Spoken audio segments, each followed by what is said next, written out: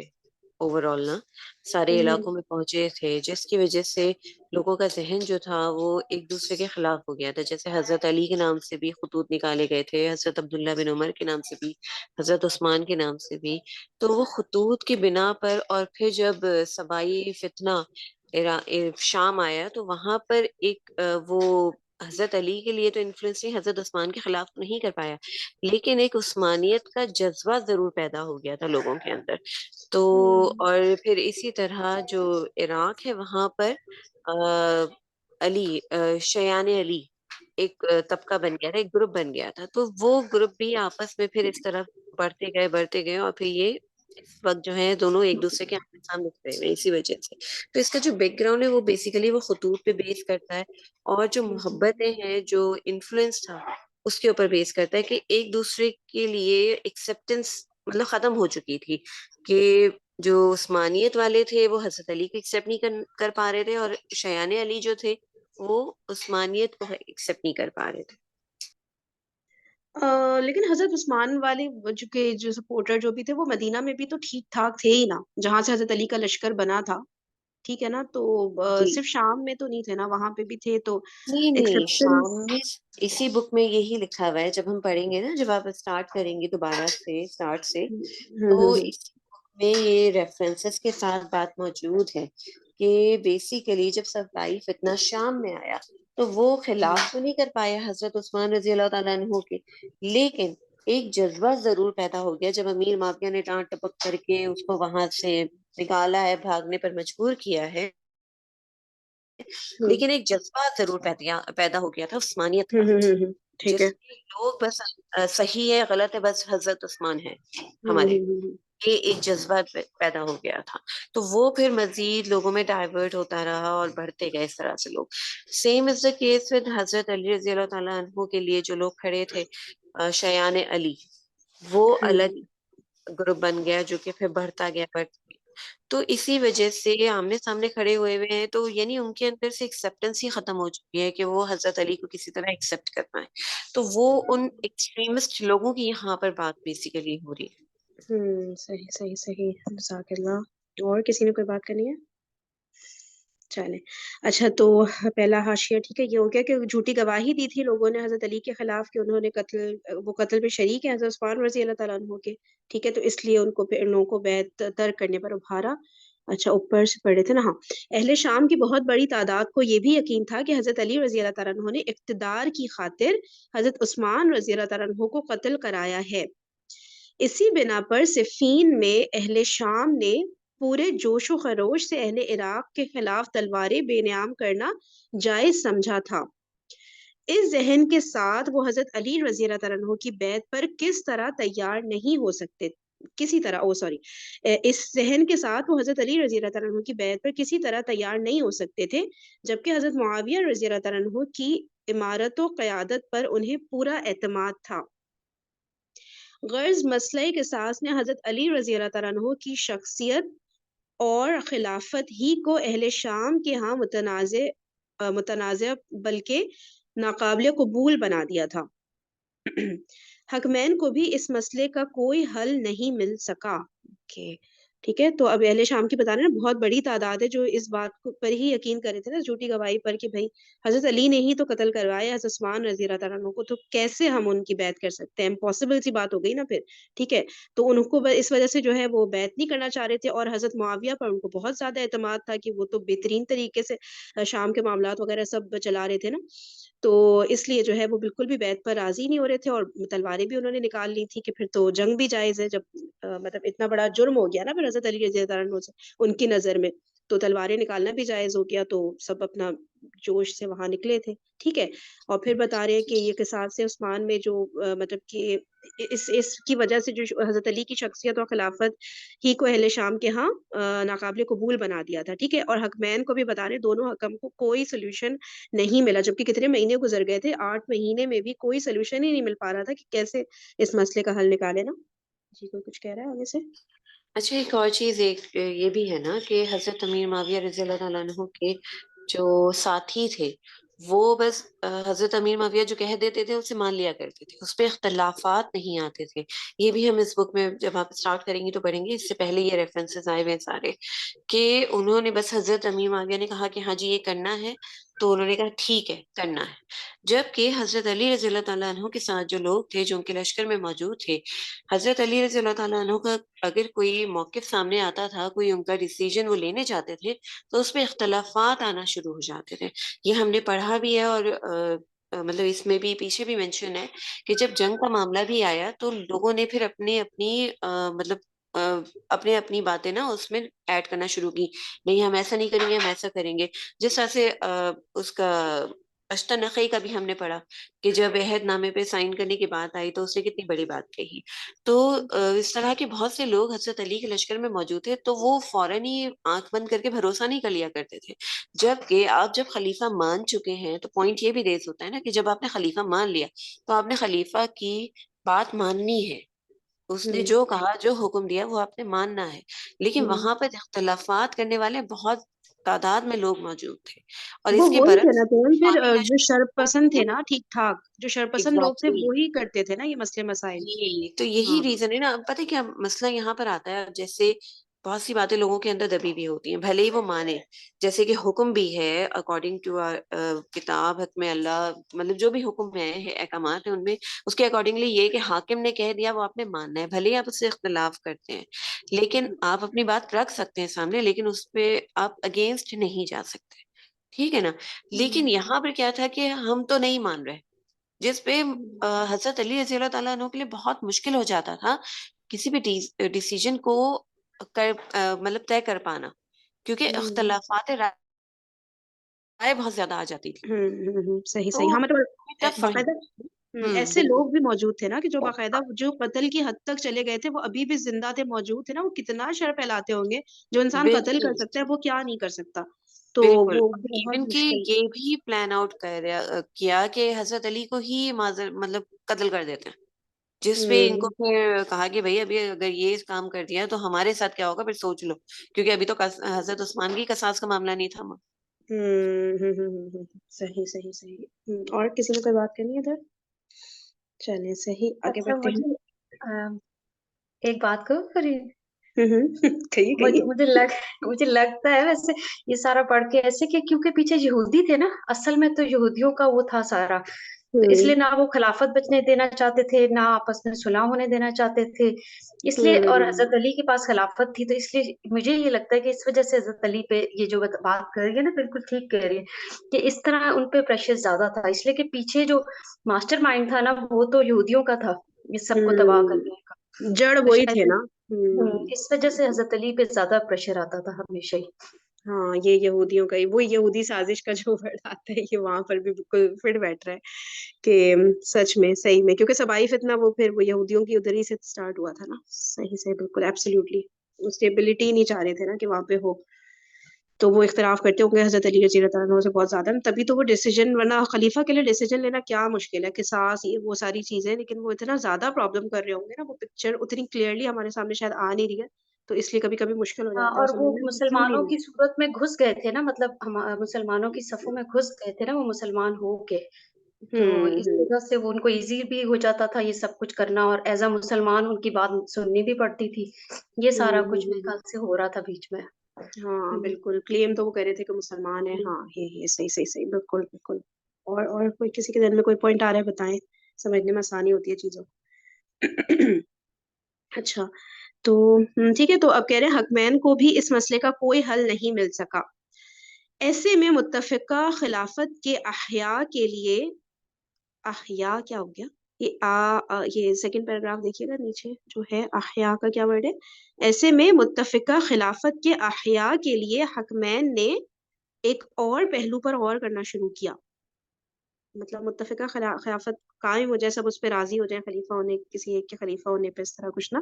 تو جو دونوں حکم تھے انہوں نے ایک اور پہلو پر غور کرنا شروع کیا، وہ یہ کہ کسی ایسے تیسرے فرد کو خلیفہ مقرر کر دیا جائے جس کے فیصلے تمام متنازع امور میں قابل قبول ہوں. عبداللہ بن عمر رضی اللہ تعالیٰ عنہ عالم اسلام کی ایسی محبوب و مقبول ہستی تھے جن پر امت کے اتفاق کی امید کی جا سکتی تھی. ٹھیک ہے, اب یہ بات ہو رہی ہے کہ کسی تیسرے کو خلیفہ بنا دیا جائے جس کا فیصلہ جو ہے, جتنے بھی تنازعات ہیں, اختلافات ہیں, اس میں جو ہے جن کا فیصلہ قابل قبول ہو نا, تو پھر کہہ رہے ہیں حضرت عمر فاروق رضی اللہ تعالیٰ عنہ کے جو بیٹے تھے حضرت عبداللہ بن عمر, وہ کہہ رہے ہیں کہ وہ عالم اسلام کی ایسی محبوب و مقبول ہستی تھے جن پر امت کے اتفاق کی امید کی جا سکتی تھی. ٹھیک ہے, لہٰذا حضرت ابو موسیٰ اشعری رضی اللہ تعالیٰ عنہ نے فرمایا, کیسے اس کو میں عربی وہ ترجمہ پڑھ رہی ہوں. ٹھیک ہے, مجھے عبداللہ بن عمر کے سوا اس کے لیے کوئی اور موضوع نہیں لگتا, مطلب کہ خلیفہ بنا دیا جائے, ہے نا, تو مجھے عبداللہ بن عمر کے سوا اس کے لیے کوئی اور موضوع نہیں لگتا. یہ حضرت ابو موسیٰ اشعری نے کہا جو حضرت علی کی طرف سے حکم تھے نا. عمرو بن العاص رضی اللہ تعالیٰ عنہ نے بھی اس رائے سے اختلاف ظاہر نہ کیا, مگر ان کی خواہش یہ تھی کہ اگر عبداللہ بن عمر رضی اللہ تعالیٰ عنہ کو یہ منصب ملے تو وہ اپنی خوشی سے حضرت معاویہ رضی اللہ تعالیٰ عنہ کو منتقل کر دیں. اچھا, پہلے تو کہہ رہے ہیں حضرت عمرو بن العاص رضی اللہ تعالیٰ عنہ تو اس رائے سے اختلاف ظاہر نہیں کیا. ٹھیک ہے, مطلب انہوں نے یہی کہا کہ ہاں ٹھیک ہے, ان کو بھی یہی صحیح لگ رہا ہے کہ حضرت عبداللہ بن عمر رضی اللہ تعالیٰ عنہ کو سلیکٹ کر لیا جائے, مگر کہہ رہے ہیں ان کی خواہش یہ تھی. ٹھیک ہے, انہوں نے کہی نہیں, لیکن یہ بات ان کی خواہش یہی تھی کہ عبداللہ بن عمر کو جب یہ منصب مل جائے خلیفہ کا تو وہ اپنی خوشی سے پھر یہ بات نا, مطلب حضرت معاویہ کو خلافت دے دے نا, اپنی خوشی سے جیسے کہہ دیں کہ میں حضرت معاویہ کو مطلب یہ ہینڈ اوور کرنا چاہ رہا ہوں, یہ خلافت کا منصب. صحیح ہے نا. تاہم عبداللہ بن عمر رضی اللہ تعالیٰ عنہ نے اس میں کوئی رغبت ظاہر نہ کی اور معذرت کرتے ہوئے فرمایا, ترجمہ, یہ ہوتا مجھے دیا جا سکتا ہے, نہ میں اسے قبول کر سکتا ہوں سوائے اس کے کہ امت مسلمہ اس پر راضی ہو جائے. ٹھیک ہے, تو کوئی اس طرف رغبت ظاہر نہیں کی حضرت عبداللہ بن عمر رضی اللہ تعالیٰ عنہ نے, اور انہوں نے یہ کہا کہ یہ ہوتا مجھے دیا جا سکتا ہے, نہ میں اسے قبول بھی نہیں کر سکتا اس سے میں, سوائے اس کے کہ پوری جو امت مسلمہ ہے وہ اس پر راضی ہو جائے. مطلب اگر پوری امت راضی ہو جاتی ہے تو پھر میں ایکسیپٹ کر لوں گا, یہی بات ہوئی نا. ایسے لگ رہا ہے. اچھا, یہ نیچے حاشیہ میں مس کرتی جا رہی ہوں کیا, ایک سیکنڈ, نمبر کیا ہے, ایک سیکنڈ یہ پڑھ لیتی ہوں, یہ والا شاید مجھ سے مس ہو گیا, اوپر سیکنڈ حاشیہ پڑھ لیتی ہوں, پہلا تو میں نے پڑھ لیا تھا. یہ واقعہ 2 صحیح الاسناد اور ایک حسن روایت میں منقول ہے. پہلی صحیح روایت میں ہے کہ حضرت عمرو بن العاص رضی اللہ تعالیٰ عنہ نے حضرت ابن عمر رضی اللہ تعالیٰ عنہ سے کہا, ترجمہ, ہماری رائے یہ ہے کہ ہم آپ سے بیعت کر لیں. اسی روایت میں ہے, پھر آگے پوری عربی آ رہی ہے, دوسری صحیح روایت میں ہے کہ حضرت عمرو بن العاص رضی اللہ تعالیٰ عنہ نے حضرت ابن عمر رضی اللہ تعالیٰ عنہ سے کہا. ان دونوں روایات کے تمام راوی, کیا لکھا ہے, نقہ ہے پتہ نہیں. حسن روایت میں ہے, ابو موسیٰ رضی اللہ تعالیٰ عنہ نے کہا, میں اس معاملے کے لیے عبداللہ بن عمر کے سوا کسی کو مناسب نہیں سمجھتا, چنانچہ عمرو بن العاص رضی اللہ تعالیٰ عنہ نے ابن عمر رضی اللہ تعالیٰ عنہ سے کہا, ہم آپ سے بیعت کرنا چاہتے ہیں. ٹھیک ہے. اچھا, اب یہ آ رہا ہے, حضرت عبداللہ بن عمر نے یہ والی بات کہی تھی کہ سوائے اس کے کہ امت مسلمہ اس پر راضی ہو جائے. ٹھیک ہے, اب آگے پڑھتی ہوں. عبداللہ بن عمر رضی اللہ تعالیٰ عنہ کے امر خلافت سے معذرت کی وجوہ, ممکن ہے کہ کسی کو خیال گزرے کہ عبداللہ بن عمر رضی اللہ تعالیٰ عنہ اگر یہ پیشکش قبول کر لیتے تو امت متحد ہو جاتی, لیکن اگر ہم درج ذیل حقائق پر غور کریں تو معلوم ہوگا کہ ان کا فیصلہ بالکل درست تھا. ٹھیک ہے نا, کہ کسی کو خیال یہ آ سکتا ہے کہ حضرت عبداللہ بن عمر جو ہے ایکسیپٹ کر لیتے اس بات کو تو پوری امت میں اتحاد ہو جاتا, پوری امت مسلمہ میں یونٹی ہو جاتی. ٹھیک ہے, اس بات پہ راضی بھی ہو جاتے وہ حضرت عبداللہ کے خلیفہ بننے پر. ٹھیک ہے, لیکن پھر اب وہ کچھ وجوہات بتا رہے ہیں رائٹر کہ ان کو اگر ہم دیکھیں تو بالکل ہم کنونس ہو جائیں گے اس بات پہ کہ صحیح کیا حضرت عبداللہ بن عمر نے نا, کہ وہ راضی نہیں ہوئے خلیفہ بننے پہ. یہ بات ثابت ہے کہ فریقین کا اصل تنازع خلافت کے استحقاق پر نہیں, قصاص پر تھا.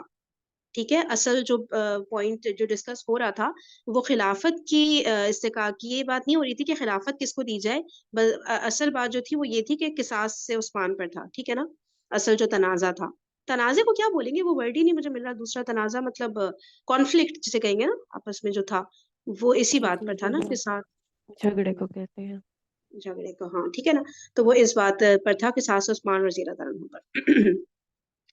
حضرت معاویہ رضی اللہ تعالیٰ عنہ حضرت علی رضی اللہ تعالیٰ عنہ کو فی الحال خلیفہ نہ ماننے کے باوجود صحیح روایت کے مطابق انہیں خلافت کا اہل ضرور تسلیم کرتے تھے اور برملا کہتے تھے کہ میرا ان سے کوئی جھگڑا نہیں، وہ مجھ سے بڑے عالم اور فضیلت والے ہیں۔ تاریخ دمشق اور ٹھیک ہے مسند احمد کا بھی حوالہ دیا ہوا ہے نیچے، اور فتح الباری کا بھی، ٹھیک ہے۔ تو اس میں بتا رہے ہیں کہ حضرت معاویہ رضی اللہ تعالیٰ عنہ جو ہیں وہ خلیفہ حضرت علی کو نہیں مانتے تھے، ٹھیک ہے، اس وقت مطلب بیعت نہیں کی تھی انہوں نے، لیکن جو ہے وہ اس بات کو تسلیم ضرور کرتے تھے ان کی خلافت کہ مطلب وہ اس بات کو تسلیم کرتے تھے کہ خلافت کے اہل وہی ہیں، حضرت علی رضی اللہ تعالیٰ عنہ ہی ہیں، اور برملا کہتے بھی تھے کہ ان سے کوئی جھگڑا نہیں ہے، حضرت معاویہ کا حضرت علی رضی اللہ تعالیٰ عنہ سے کوئی جھگڑا نہیں ہے، وہ حضرت معاویہ سے بڑے عالم اور زیادہ فضیلت والے ہیں، یہ بات خود حضرت معاویہ رضی اللہ عنہ کہتے تھے، لیکن بس خلیفہ نہیں مان سکتے تھے اس وقت کیونکہ اس وقت قصاص عثمان کا مسئلہ تھا۔ ان کا کہنا تھا علی قاتلین عثمان کو ہمارے حوالے کر دے، میں سر تسلیم خم کر دوں گا۔ اب عبداللہ بن عمر رضی اللہ تعالیٰ عنہ خلیفہ بن جاتے تو بھی کوئی فرق نہ پڑتا، کیونکہ فقہی پیچیدگی کے باعث قصاص عثمان پر غالباً وہ بھی حضرت علی رضی اللہ تعالیٰ عنہ سے ہٹ کر کوئی راہ عمل نہ اپنا سکتے، ٹھیک ہے، اس لیے اہل شام کا وہی اعتراض پھر بھی باقی رہتا۔ حضرت عبداللہ بن عمر بن بھی جاتے خلیفہ تب بھی وہ وہی والا جس طرح سے حضرت علی رضی اللہ عنہ ڈیل کر رہے تھے قصاص عثمان کے پورے مطلب اس سچویشن کو، اسی طرح سے حضرت عبداللہ بن عمر بھی ویسے ہی فالو کر رہے ہوتے انہی باتوں کو، تو پھر تب بھی مسئلہ تو حل نہیں ہوتا نا، اہل شام کے جو ڈیمانڈس تھی وہ پوری تب بھی نہیں ہوتی نا، وہ اعتراض اپنی جگہ پر رہتا حضرت عبداللہ بن عمر کے خلیفہ بننے کے بعد بھی، صحیح ہے۔ نمبر سیکنڈ پوائنٹ، عبداللہ بن عمر رضی اللہ تعالیٰ عنہ نے عمرو بن العاص رضی اللہ تعالیٰ عنہ کی پیشکش سے یہ اندازہ لگا لیا تھا کہ اہل شام حضرت معاویہ کے سوا کسی کو پسند نہیں کرتے، ٹھیک ہے، ایسے میں کسی نئے شخص کا متفقہ خلیفہ بننا ممکن نہیں تھا، بلکہ یہ خطرہ تھا کہ نئے شخص کی نامزدگی پر فریقین میں سے بہت سے لوگ مزید اعتراض کریں گے، اس طرح انتشار ختم ہونے کے بجائے مزید بڑھ جائے گا، امت 2 کی جگہ 3 یا 4 ٹکڑوں میں بٹ جائے گی، ٹھیک ہے نا۔ ابھی تو 2 اس میں ہوئی بھی تھی نا، ایک حضرت معاویہ کی طرف اور ایک حضرت علی رضی اللہ عنہ کی طرف، تو کہہ رہے ہیں کہ اگر وہ حضرت عبداللہ بن عمر بن بھی جاتے خلیفہ تو پھر جو ہے مزید مسئلے بڑھتے ہی، اور کیونکہ جو شام والے وہ حضرت معاویہ کے سوا کسی کو نہیں پسند کر سکتے تھے نا، تو اور اسپیشلی کہہ رہے ہیں حضرت عمرو بن العاص نے جو پیشکش کی تھی کہ مطلب وہ ہینڈ اوور کر دیں اپنی خلافت حضرت معاویہ کو، تو اس سے انہیں آئیڈیا ہو گیا تھا حضرت عبداللہ بن عمر کو کہ ان کے اہل شام والوں کے لیے ایکسیپٹیبل نہیں ہوں گے حضرت عبداللہ بن عمر کی خلافت نا، تو یہ بھی ایک ریزن تھا، جو ڈفرینٹ ریزنز آ رہے ہیں کہ کس وجہ سے ان کا خلیفہ بننا صحیح نہیں تھا حضرت عبداللہ بن عمر کا نا۔ اب آگے بھی پوائنٹس آ رہے ہیں، چلے 2 نہیں زیادہ پوائنٹس ہیں، کل ہی پڑھ لیتی ہوں، ٹھیک ہے، یہ پھر کل کنٹینیو کرتے ہیں۔ اوکے جی، جزاکم اللہ خیرا کثیرا، سبحانک اللہم و بحمدک، نشہد ان لا الہ الا انت، نستغفرک و نتوب الیک۔ السلام علیکم ورحمۃ اللہ وبرکاتہ۔